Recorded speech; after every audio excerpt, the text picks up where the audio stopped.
ইউক্রেনকে ক্ষেপণাস্ত্র প্রতিরক্ষা সিস্টেম প্রদান দিয়ে ইসরায়েলকে হুমকি দিয়েছে রাশিয়া। জাতিসংঘে নিযুক্ত রাশিয়ার দূত বলেছেন, ইসরায়েল যদি সত্যি ইউক্রেনকে সমরাস্ত্র প্রদান করে তবে গুরুতর পরিণতি ভোগ করতে হবে বিশ্বের একমাত্র ইহুদি রাষ্ট্রকে। ৩০ বছরেরও বেশি সময় আগে যুক্তরাষ্ট্রের কাছ থেকে ৮টি প্যাট্রিয়ট ক্ষেপণাস্ত্র প্রতিরক্ষা সিস্টেম কিনেছিল ইসরায়েল। এই সিস্টেমগুলো সবই M901 PSC-2 ব্যাটারি মডেলের।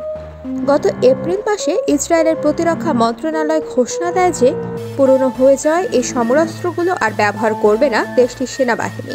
এগুলোর স্থানে আনা হবে নতুন আধুনিক ক্ষেপণাস্ত্র প্রতিরক্ষা ব্যবস্থা।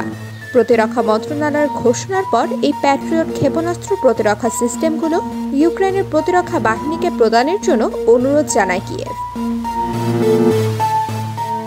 জাতিসংঘের সর্বোচ্চ ক্ষমতাধর সংস্থা নিরাপত্তা পরিষদের বৈঠকে এ ব্যাপারটি তোলেন রাশিয়ার দূত। এ প্রসঙ্গে তিনি বলেন, ইউক্রেনে যে কেউ যত শক্তিশালী অস্ত্রই পাঠাক না কেন তা ধ্বংস হবে। গত 2 বছরে ইউক্রেনে অনেক শক্তিশালী অস্ত্র পাঠিয়েছিল যুক্তরাষ্ট্র ও তার পশ্চিমা মিত্ররা। সেগুলোর প্রায় সবই ধ্বংস হয়েছে।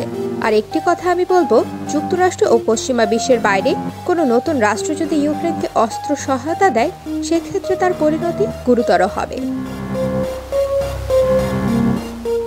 এ পর্যন্ত ইউক্রেনে কয়েক দফা সহায়তা পাঠিয়েছে ইসরায়েল।